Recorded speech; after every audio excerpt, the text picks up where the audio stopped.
His hand traced slow circles on her bare shoulder. She didn't move.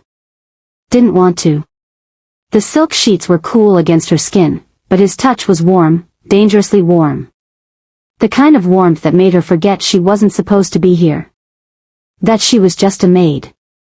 That men like him didn't touch women like her unless they wanted something temporary. But this didn't feel temporary. Stay, he whispered against her neck. She closed her eyes. That word again. He always said it like a command disguised as a request. Like he knew she would obey even when every instinct told her to run. His fingers moved lower, tracing the curve of her spine with careful attention. She shivered despite the warmth of the room. Despite the heat still radiating between them from what they'd just done. You're thinking too much, he murmured. She smiled slightly. Someone has to. Not here. His arm tightened around her waist, pulling her closer. Not with me. Not with me. Those words wrapped around her heart like a promise she wanted to believe.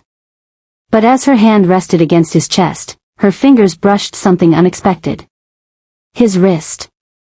She frowned, her eyes opening as she glanced down. A scar. Thin. Pale. Running along the inside of his wrist like a faded memory. Her breath caught. Wait. She'd been with him 3 times now. 3 nights that blurred together in stolen moments and whispered promises. 3 nights where she'd memorized every inch of his body in the darkness. But she'd never seen that scar. Her heart started racing as the realization crept in, cold and sharp and impossible to ignore. Hey.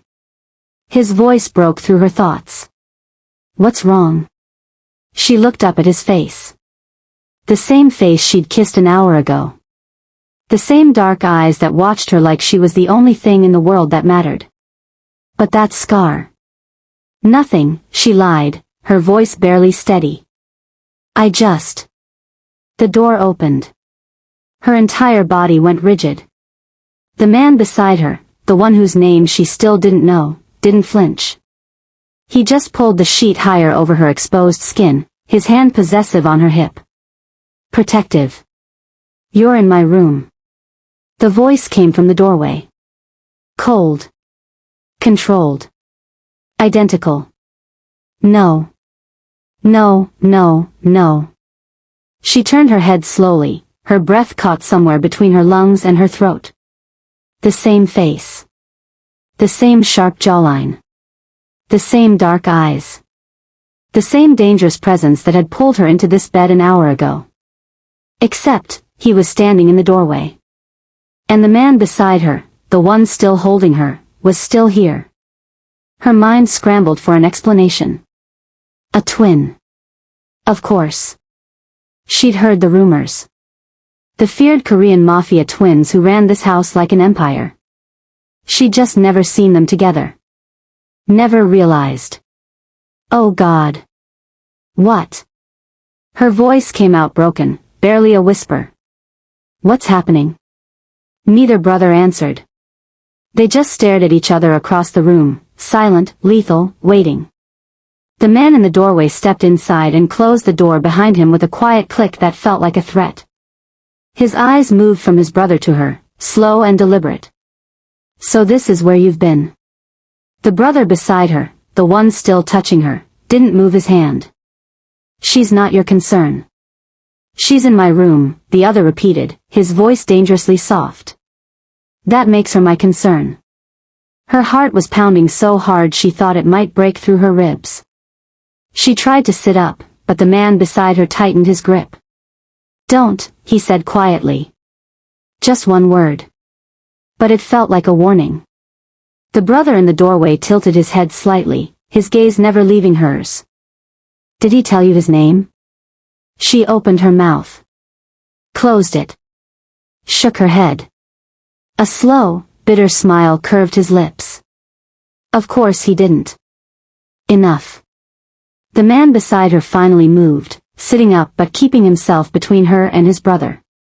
His voice was low and edged with something dangerous. Leave. No. That single word hung in the air like a blade.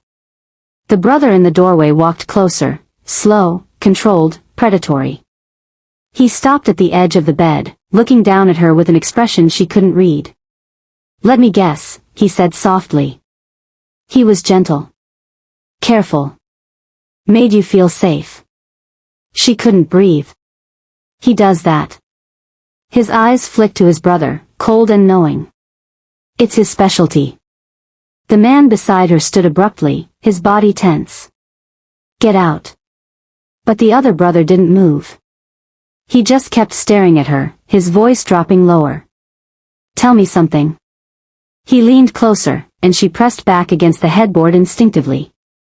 "When you were with me last week, did I make you feel safe?" Her blood turned to ice. "Last week?" No. She'd been with one man. One. She was sure of it. She'd memorized his touch, his voice, the way he... But the scar. The scar she'd never seen before tonight. Her hand started shaking as the pieces clicked into place with devastating clarity. "You." She looked between them, her voice breaking. "Both of you?" Neither answered. They didn't have to. The man who'd been in bed with her, the one with the scar on his wrist, finally spoke, his voice quiet and edged with something like regret. "I didn't plan this." His brother's smile was cold. "Liar." She couldn't move. Couldn't think. Her mind was racing through every touch, every whispered word, every moment she'd thought she was falling for one man. But it was two. Two men with the same face. Two men who'd shared her without her knowing. "I need to leave," she whispered, already moving, pulling the sheet around herself. "No." Both brothers said it at the same time. She froze. The man with the scar stepped closer, his voice softer now. "It's not what you think." "Then what is it?" Her voice cracked. "What is this?" The brother from the doorway smiled, slow and dangerous and devastating. "A complication," he said simply. "For all of us. If you're already hooked by this story, go ahead and hit that like button. Trust me, it only gets more intense from here." 3 weeks earlier. The first time she saw him, she was on her knees scrubbing marble floors.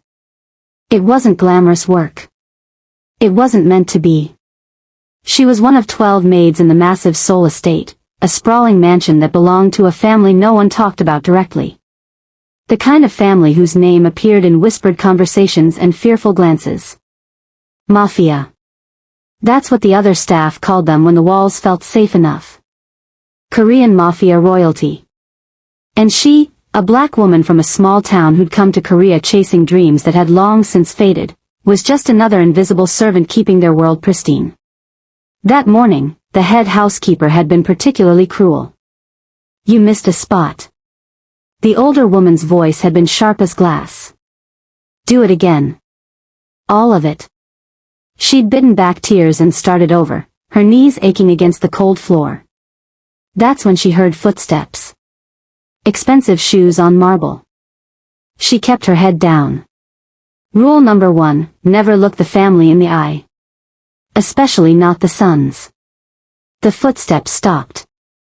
She held her breath. "Stand up." The voice was quiet. Almost gentle. But it carried weight, the kind of authority that didn't need volume. She hesitated. "Please," he added. Slowly, she stood, keeping her eyes lowered. "Look at me." Her heart hammered. This was a test. It had to be. Some cruel game to see if she'd break the rules. But something in his voice made her obey. She lifted her gaze. Dark eyes. Sharp features. A face that could have been carved from stone except for the unexpected softness in his expression. He was beautiful in a way that felt dangerous. "What's your name?" he asked. She swallowed. "Amara." "Amara." He repeated it carefully, like he was tasting the syllables. "You're new." 3 months, she whispered. He nodded slowly, his gaze never leaving hers. Then he did something that made her breath catch. He took off his coat, expensive, tailored, probably worth more than she made in a year, and draped it over her shoulders. "You're cold," he said simply. She was. The estate was always cold. But no one had ever noticed before. I can't. Keep it." He stepped back. "At least until your shift ends." Then he walked away, leaving her standing there in a coat that smelled like expensive cologne and something she couldn't name. Protection, maybe. Or possession. She didn't see him again for 3 days. But she thought about him constantly. About the way he'd looked at her. Like she was a person, not a servant. Like her name mattered. She'd returned the coat, of course. Left it folded neatly outside his door because she didn't dare knock. But the memory of his kindness stayed with her. So when she found herself alone in the estate's library one evening, sent to dust shelves that probably hadn't been touched in years, she didn't expect to see him again. Except she did. He was sitting in one of the leather chairs, a book in his hands, looking somehow both powerful and tired. Amara. He remembered her name. "I'm sorry," she said quickly. "I didn't know anyone was here. I'll come back." Stay. That word again. She froze in the doorway, her heart doing something complicated in her chest. He set the book aside and stood, walking toward her with that same quiet confidence. "Do you like books?" he asked. Yes. I used to read a lot. Before, she stopped herself. Before life got hard. Before she became too tired to dream. He pulled a book from the shelf behind her. "Try this one." She took it carefully. A novel. Something romantic and impossible. "Thank you," she whispered. His hand brushed hers as he let go of the book. Just barely. But the touch sent electricity through her entire body. "You don't have to thank me," he said softly. Then, almost as an afterthought, "You can come here. When you want. No one uses this room." It felt like an invitation to something more than reading. It felt like the beginning of something she shouldn't want. But she did. God help her, she did. 2 weeks passed in stolen moments. Brief conversations in empty hallways. Shared glances that lasted too long. A borrowed book returned with a handwritten note tucked inside. "I thought of you when I read this." She was falling. She knew it. And she knew it was dangerous. But when he appeared at her door one night, late, when the rest of the staff was asleep, she didn't send him away. "I shouldn't be here," he said quietly. "I know. If anyone finds out." "I know." But he stepped inside anyway. And she closed the door behind him. They didn't speak much that night. He touched her like she was something precious. Something breakable. His hands were careful, his kisses soft and questioning. "Tell me to stop," he whispered against her skin. "If you want me to stop." "Don't stop," she breathed. And he didn't. It was sweet and desperate and entirely against every rule she'd been taught since arriving at this house. But it felt right. It felt like something she'd been waiting for without knowing it. When he left before dawn, he pressed his forehead to hers. "This doesn't change anything," he whispered. "In the morning, we go back to being strangers." Her heart broke a little. "I understand." But she didn't. She didn't understand how something that felt this real could be pretend. 3 days later, it happened again. She was carrying linens through the east wing when someone pulled her into an empty room. Her heart leapt. Him. "I couldn't stay away," he said, his voice rough. She smiled, relief flooding through her. "I thought you'd changed your mind." He frowned slightly. "About what?" "About this. Us." Something flickered in his eyes. Confusion, maybe.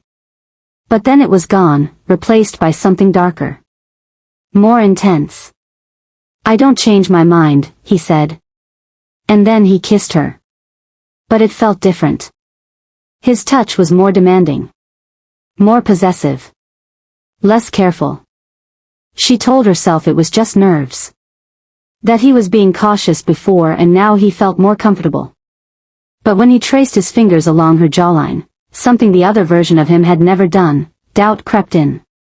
Small. Quiet. Easy to ignore. Until it wasn't. This story is about to get even more complicated. If you're invested in Amara's journey, hit that subscribe button so you don't miss what happens next. New stories every week.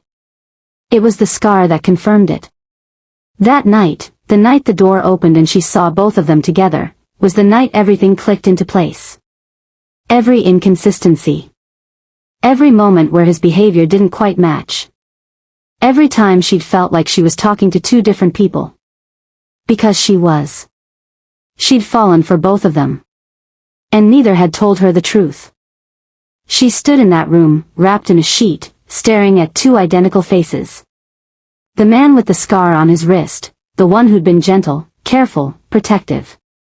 And the man from the doorway, the one who'd been intense, possessive, commanding. Both watching her. Both wanting her. Both lying to her. "I need to know your names," she said, her voice steadier than she felt. "Right now." The man with the scar spoke first. "Minho." The other brother's smile was cold. "Junho." "And which one of you," she asked quietly, "was I with first?" They looked at each other. Then back at her. "Does it matter?" Junho asked. Her hands shook. "Yes. It matters." "Why?" Minho's voice was soft. Almost sad. "Because I need to know who I fell in love with first," she thought. But what she said was, "Because I need to know which one of you I can trust." Junho laughed, short and bitter. "Trust? In this house?" Minho shot him a look. Then turned back to her, his expression careful. "You were with me first," he said quietly. "In the library. I gave you the book." "No." Junho stepped forward. "She was with me first. The coat. Remember? The coat. The book. Two different kindnesses. Two different men. She'd thought they were the same person." Her voice came out barely a whisper. "How long have you both known?" Silence. Heavy and damning. "From the beginning," Minho finally admitted. The words hit her like a physical blow. From the beginning. They'd both known. They'd watched her fall. Watched her get confused. Watched her scramble to understand why the man she was falling for kept changing. And they'd said nothing. "Get out," she whispered. Neither moved. "Get out." Her voice broke on the words. Minho stepped forward, his hand reaching for her. "Amara. Don't touch me." Tears were streaming down her face now. "Don't either of you ever touch me again." She expected them to argue. To fight. To refuse. But they didn't. Slowly, reluctantly, they left. The door closed with a quiet click. And she collapsed onto the bed, pulling her knees to her chest, trying to understand how something that had felt so right could be so devastatingly wrong. What would you do in Amara's situation? Comment below. Amara didn't sleep that night. She lay in her small bed, staring at the ceiling, replaying every moment. Every touch. Every whispered word. Trying to separate Minho from Junho in her memories. Trying to understand how she'd been so blind. But the worst part wasn't the deception. The worst part was that even now, even knowing the truth, her heart still raced when she thought about them. Both of them. When dawn finally broke, she dragged herself out of bed and got ready for work. Her eyes were swollen from crying, but she covered it with cold water and determination. She would avoid them. She would forget this ever happened. She would survive this. She had to. Avoiding the twins proved harder than she'd imagined. The estate was massive, but somehow they were everywhere. Minho in the library when she went to return the book. Junho in the hallway when she carried fresh linens. Both of them in the dining room when she served breakfast. They didn't speak to her. Didn't acknowledge her beyond the brief glances that felt like physical touches. But their presence was suffocating. The other staff noticed. "You look tired," one of the older maids said during lunch. "Are you feeling all right?" "I'm fine," Amara lied. But she wasn't fine. She was unraveling. 3 days after the confrontation, Minho found her alone in the garden. She'd been pulling weeds, a task usually reserved for the groundskeeper, but she'd volunteered. Anything to stay busy. Anything to keep her hands from shaking. "Amara." His voice made her freeze. She didn't turn around. "I'm working." "I know." He moved closer. She could feel him behind her. "I need to explain." "There's nothing to explain." Her voice was cold. "You lied. Both of you." "I didn't lie." His voice was quiet, almost pained. "I just didn't tell you the whole truth." She laughed bitterly, still not turning to face him. "That's the same thing." "No. It's not." He knelt beside her in the dirt, not caring that his expensive suit would get ruined. "If I'd told you I had a twin brother, would you have believed me? Would you have trusted me?" She finally looked at him. His eyes were sincere, desperate even. "I would have had a choice," she said quietly. "You took that from me." Something flickered across his face. "Guilt, maybe. Or regret." "I know," he whispered. "And I'm sorry." "I'm so sorry, Amara." She wanted to stay angry. Wanted to keep her walls up.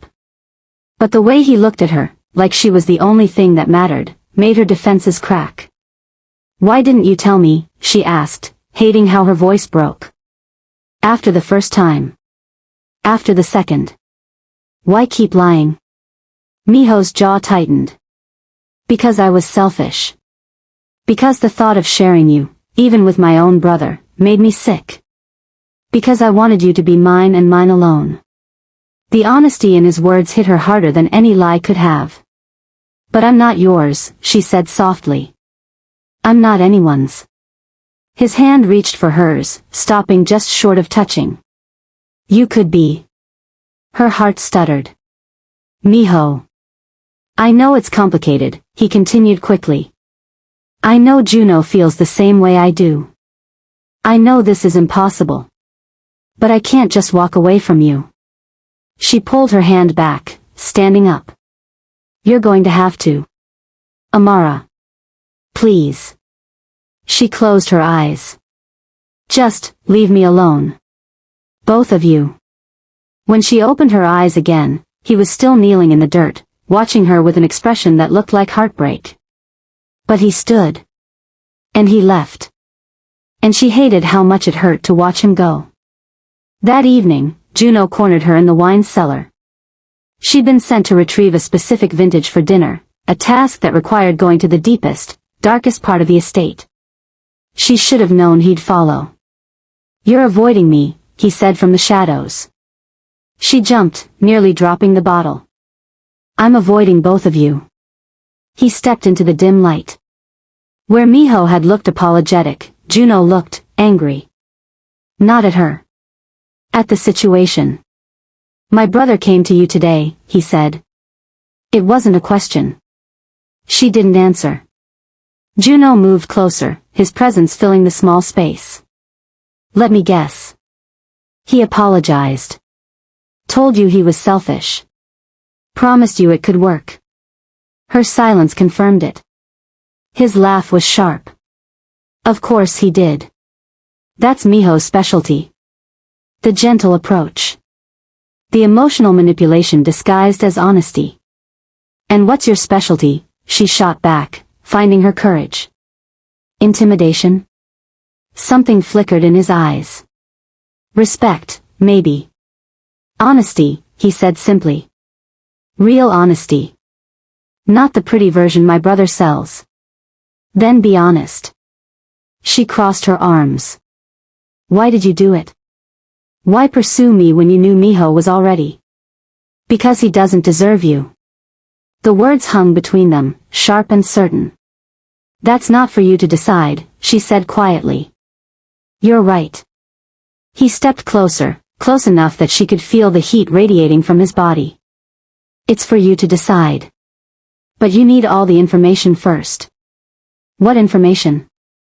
His eyes locked on hers. Minho thinks he wants you. But what he really wants is to save you. To be your hero.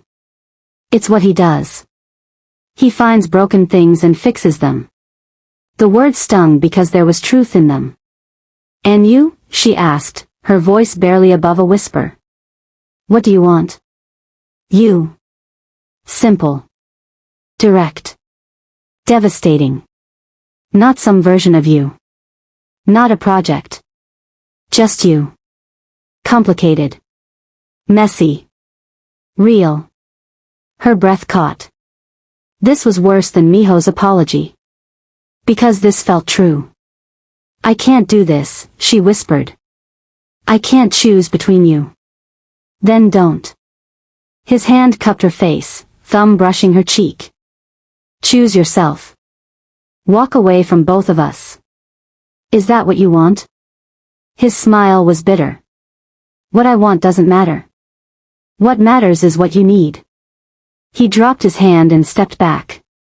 But know this, Amara. My brother will let you go if you ask him to. He'll sacrifice his feelings for your happiness.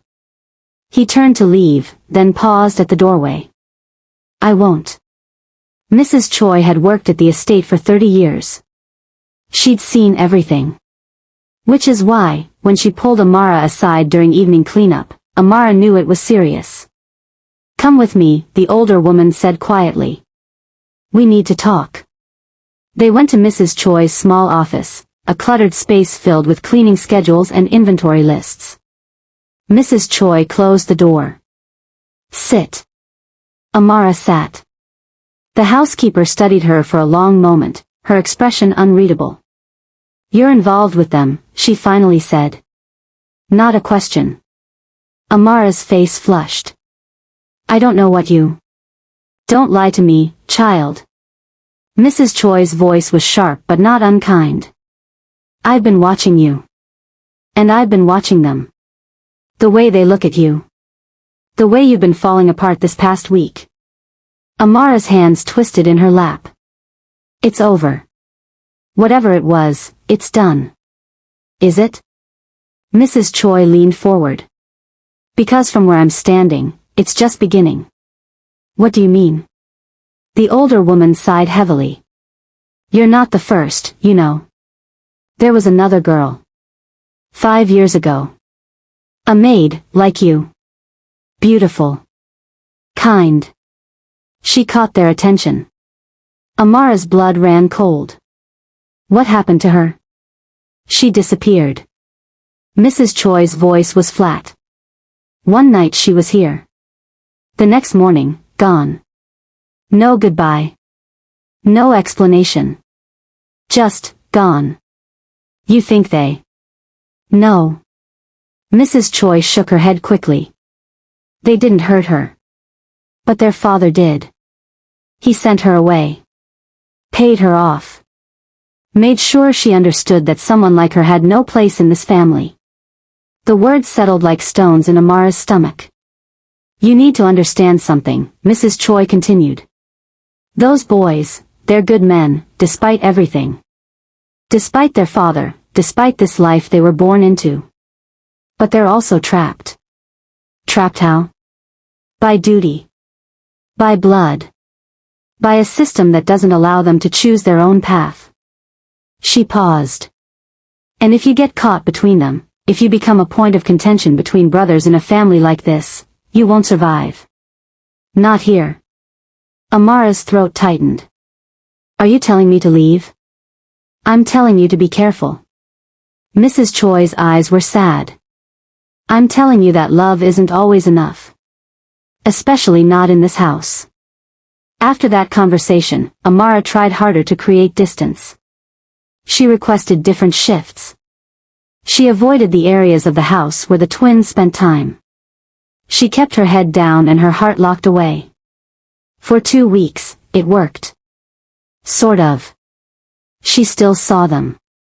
Still felt their eyes on her during meals. Still found small gifts left at her door, a book from Minho, a rare flower from Junho. She returned everything. But the ache in her chest didn't go away. She missed them. Both of them.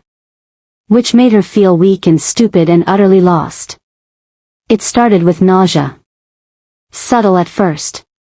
Just a queasy feeling in the mornings that she blamed on stress. Then came the fatigue. The dizziness. The way certain smells made her stomach turn.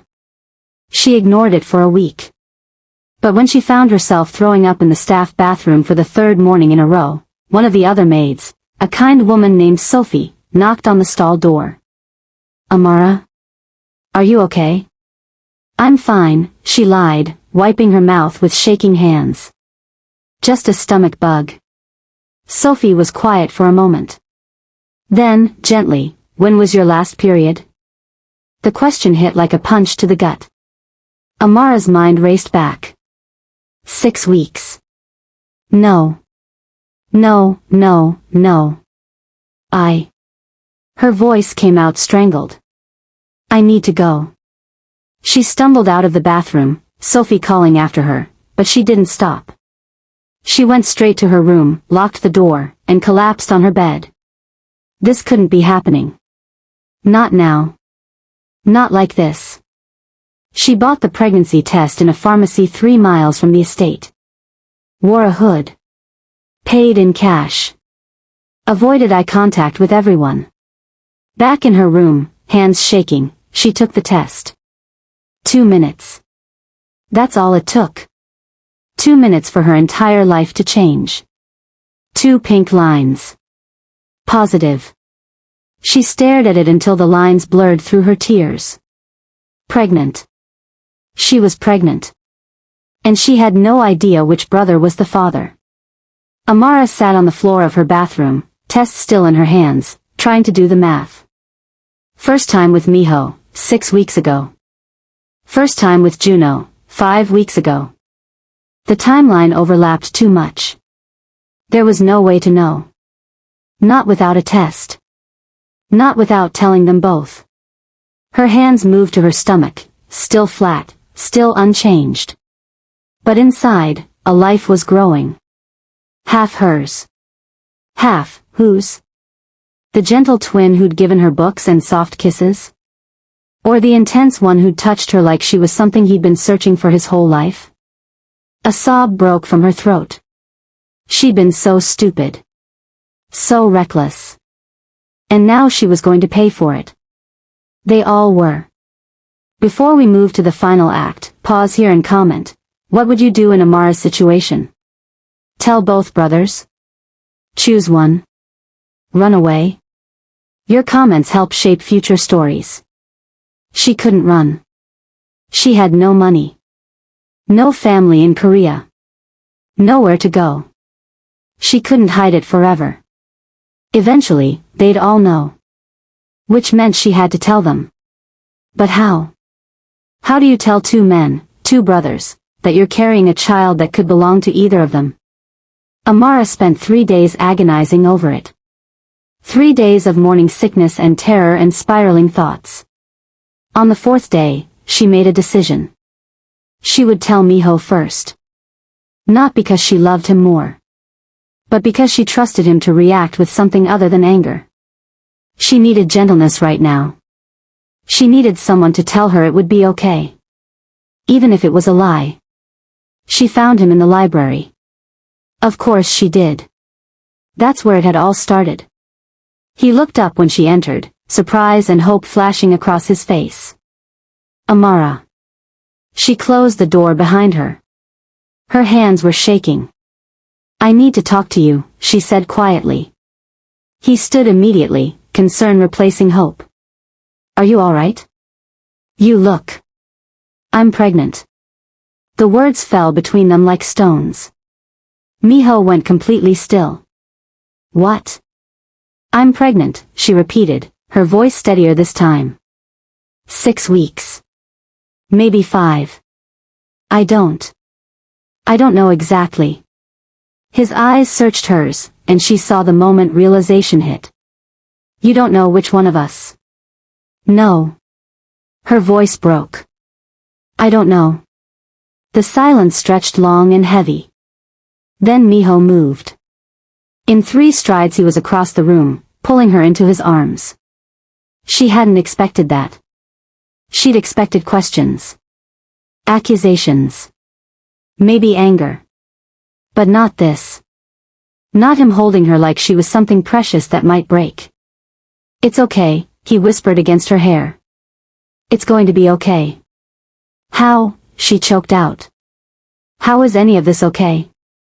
He pulled back just enough to look at her face, his hands gentle on her shoulders. Because I'll take care of you. Both of you. No matter what. Minho. I mean it. His eyes were fierce now. I don't care if the child is mine or Junho's. You're not doing this alone. The kindness broke something in her. She collapsed against him, sobbing, and he held her through it all. They didn't hear the door open. Didn't notice Junho standing in the doorway until he spoke. What's going on? Amara jerked back from Minho's embrace, her heart racing.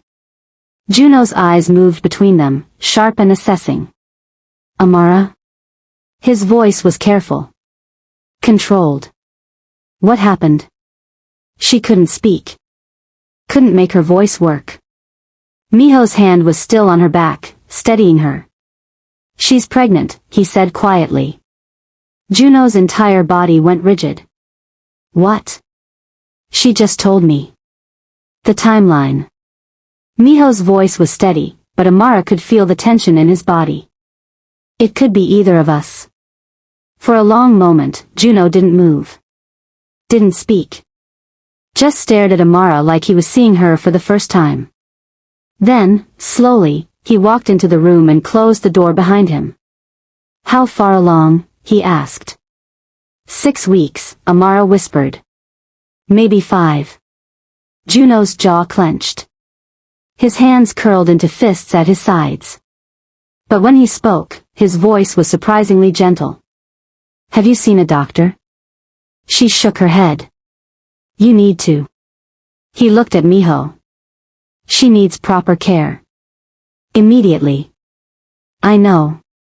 And we need to figure out. I know. They were talking about her like she wasn't there. Stop, Amara said, her voice cracking. Just, stop. Both brothers looked at her. I don't need you two to figure this out for me, she continued, even though her voice was shaking. I need time to think. To process this. Amara, Minho started. Please. She looked between them, tears streaming down her face. Just give me space. Both of you. For once, they listened. Minho's hand fell from her back. Junho stepped aside. And she walked out of the library, leaving them both standing there in the wreckage of what they'd all created together. That night, Amara lay in bed with her hand on her stomach. A life growing inside her. A child who would be born into chaos.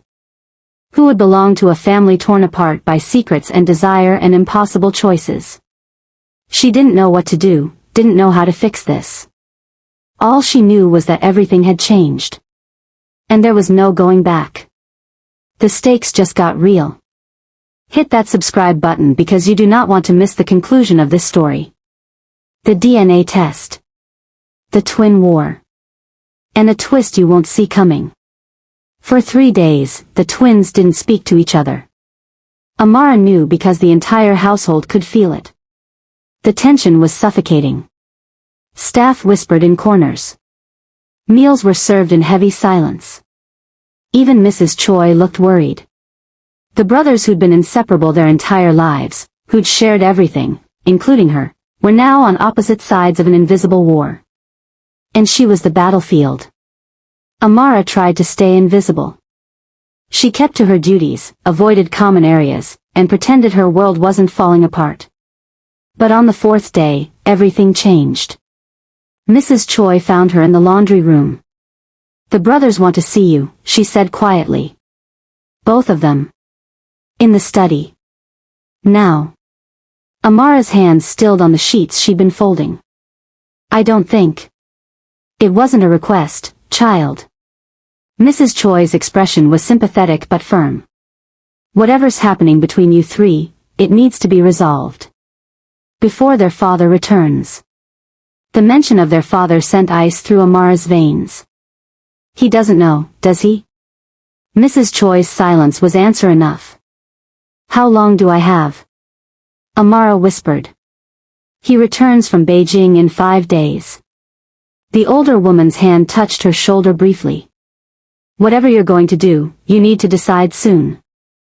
The study was one of the most intimidating rooms in the estate. Dark wood. Expensive art. Floor-to-ceiling windows overlooking the gardens. Minho and Junho were standing on opposite sides of the room when she entered. Neither looked like they'd slept. Amara closed the door behind her and waited. Minho spoke first, his voice gentle. "Thank you for coming." She didn't respond. Junho's eyes were on her, sharp and assessing. "How are you feeling?" "Terrified," she said honestly. "Confused. Trapped." Something flickered across both their faces. "Guilt, maybe." "We've been talking," Minho continued carefully. "About the situation. About what needs to happen." "You mean you've been planning my life without me?" Her voice was sharper than she intended. "No." Junho stepped forward. "We've been trying to figure out how to protect you." "From what?" "From our father." Minho's voice was quiet. "From this family. From the consequences of what we've done." Amara's hand instinctively went to her stomach. "And what have you decided?" The brothers looked at each other. Then Minho spoke. "We want to do a paternity test." The words hung in the air like a death sentence. "A paternity test," she repeated flatly. "It's the only way to know for certain," Junho said. "The only way to move forward."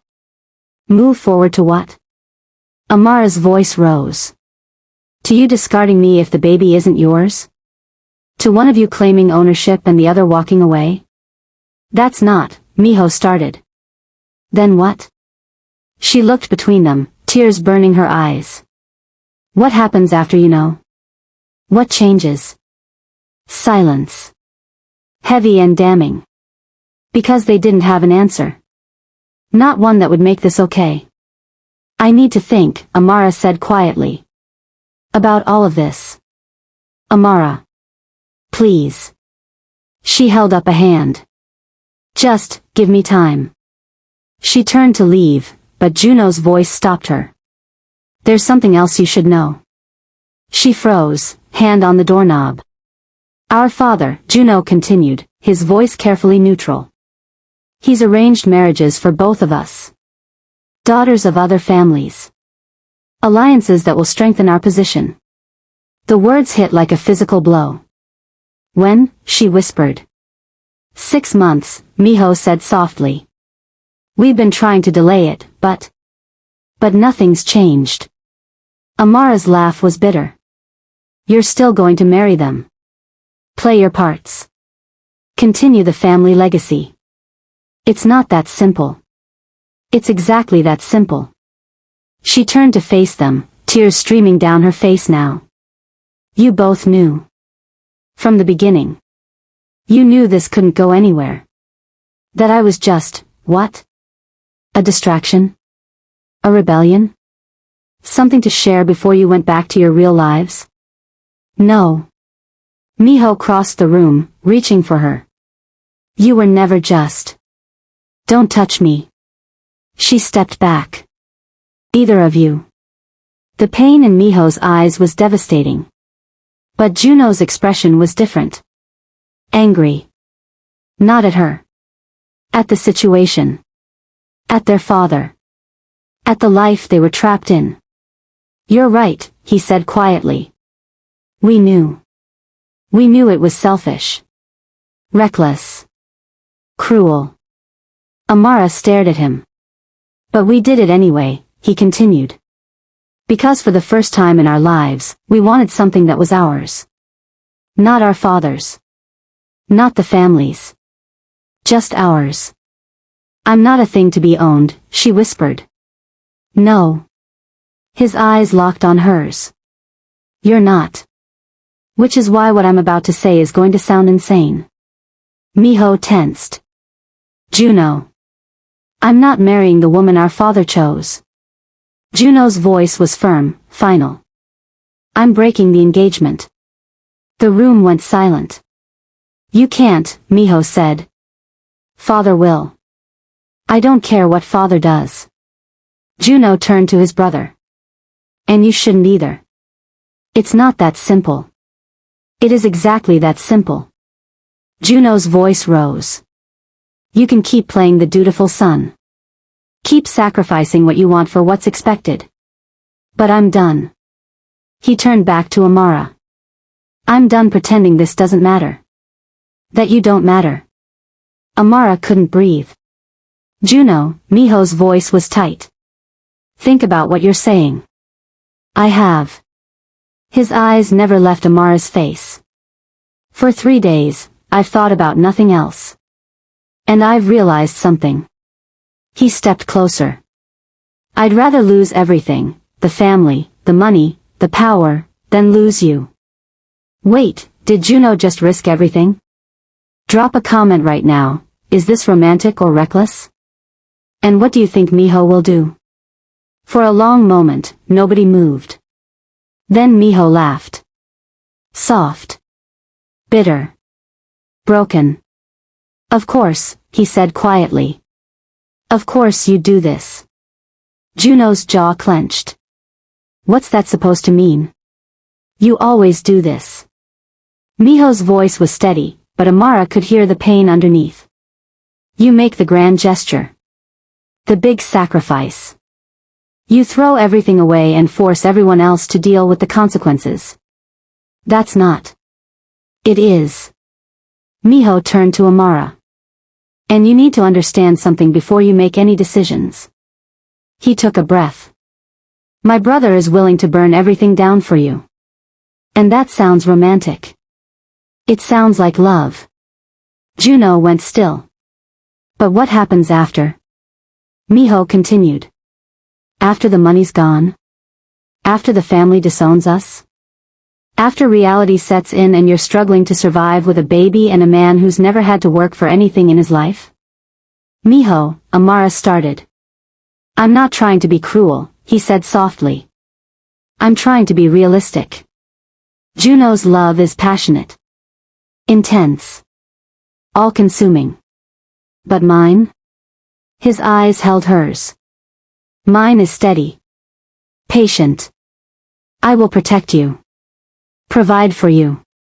Make sure you and the child, regardless of whose it is, have everything you need. By marrying someone else? Amara's voice cracked. By keeping me as, what? A secret? Minho flinched. I can give you stability, he said quietly. Security. A future where you don't have to worry about money or protection or... But not love, she whispered. I didn't say that. His voice broke slightly. I love you. God help me, I love you so much it terrifies me. But I also love you enough to make sure you survive this. Even if it means I can't have you the way I want. The confession hung in the air, raw and honest. 2 brothers. 2 different kinds of love. Both of them offering her something. Neither of them offering everything. Amara looked between them, her heart breaking. You're both asking me to choose, she said quietly. But you're not offering me the same thing. She turned to Junho. You're offering passion and freedom and risk. You're offering to burn your life down for me. But you can't promise what comes after. Then to Minho. And you're offering security and protection and stability. But you're also offering half a life. Hidden. Secret. Never fully yours. Neither brother spoke.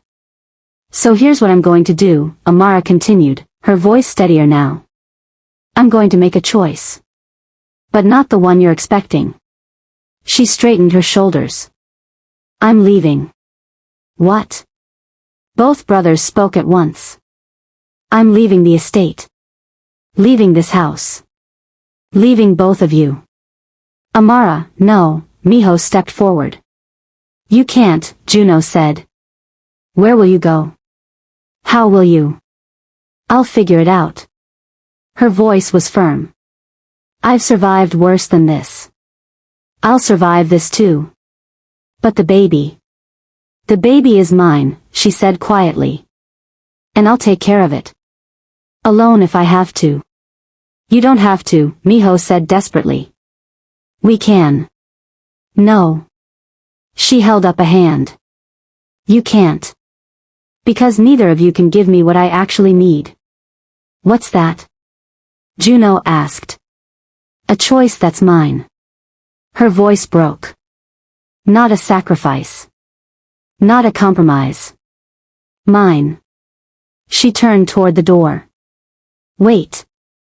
Minho's voice stopped her. At least let us help. Financially. We can set up an account. Make sure you and the baby are taken care of. Amara's first instinct was to refuse. But she was pregnant. Alone. With no family and barely any savings. Pride wouldn't feed a child. Fine, she said quietly. But I don't want to see either of you. I don't want updates or check-ins or visits. Just, let me go. 3 days later, Amara packed her few belongings into a single suitcase. Mrs. Choi helped her, silent tears streaming down the older woman's face. You're brave, she whispered. Braver than I ever was. Amara didn't feel brave. She felt terrified. But she also felt free.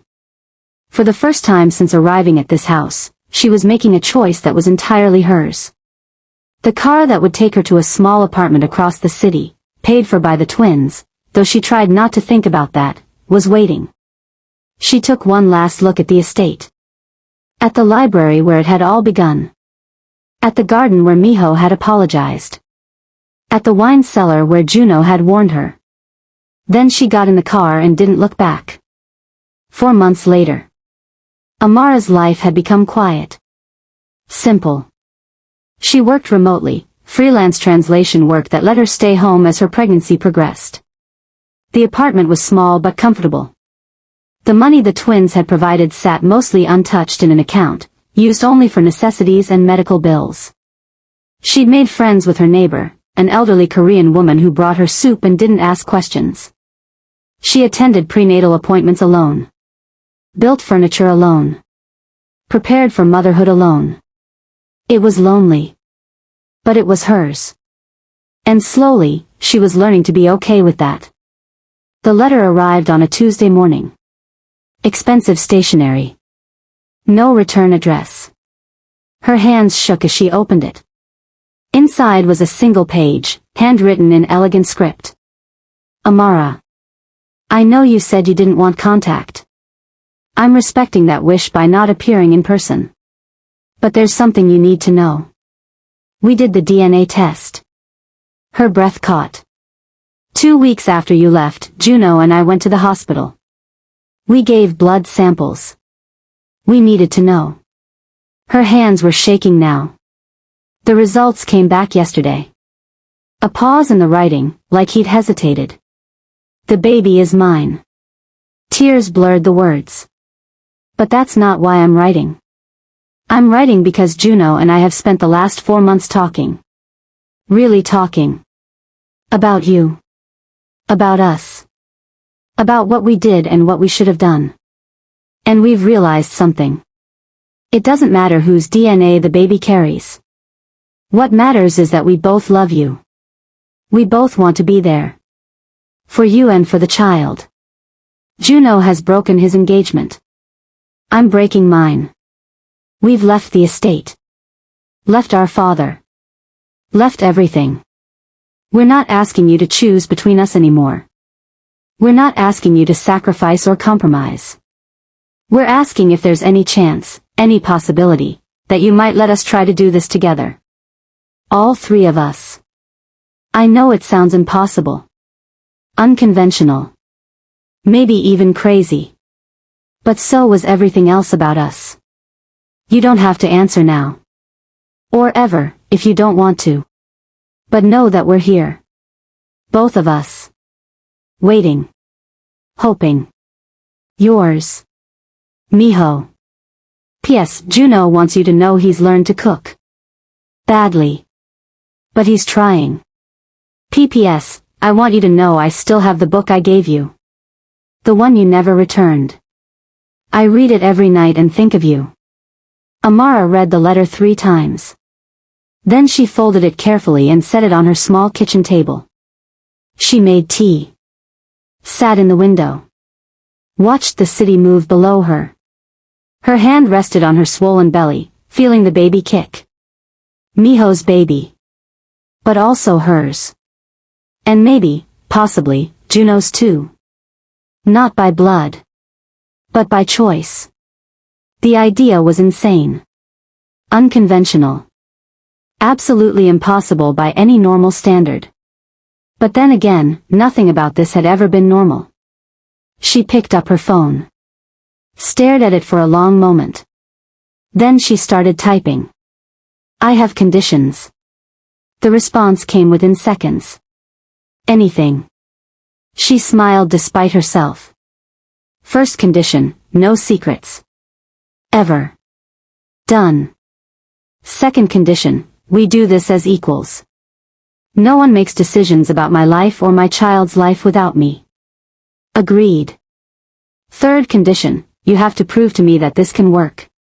That you're both willing to put aside your rivalry. Your egos. Your need to compete. A longer pause this time. Then. We're already working on that. Junho's in therapy. I'm in therapy. We're in therapy together. It's messy. But we're trying. Amara's throat tightened. Fourth condition, if this doesn't work, if it falls apart or becomes toxic or hurts more than it helps, I walk away. And you let me. That's fair. She took a breath. Last condition, you have to let me decide the pace. When I'm ready to see you. When I'm ready to trust you. When I'm ready to try. We'll wait as long as it takes. Amara closed her eyes. This was crazy. This was impossible. This was. Maybe. Just maybe. Exactly what she'd been searching for all along. Not perfection. Not a fairy tale. But something real. Something honest. Something that belonged to all three of them. She typed one more message. There's a cafe 2 blocks from my apartment. Tomorrow. 2 p.m. Both of you. The response was immediate. We'll be there. 6 months later. The baby's name was Hope. Because that's what she represented. Hope that broken things could be mended. Hope that unconventional families could work. Hope that love, real love, could survive anything. Amara sat on the couch in their new apartment, bigger than her old one, but not ostentatious. Earned with their combined work, not inherited wealth. Minho was in the kitchen, attempting to make dinner while Junho gave unhelpful commentary. They argued about everything.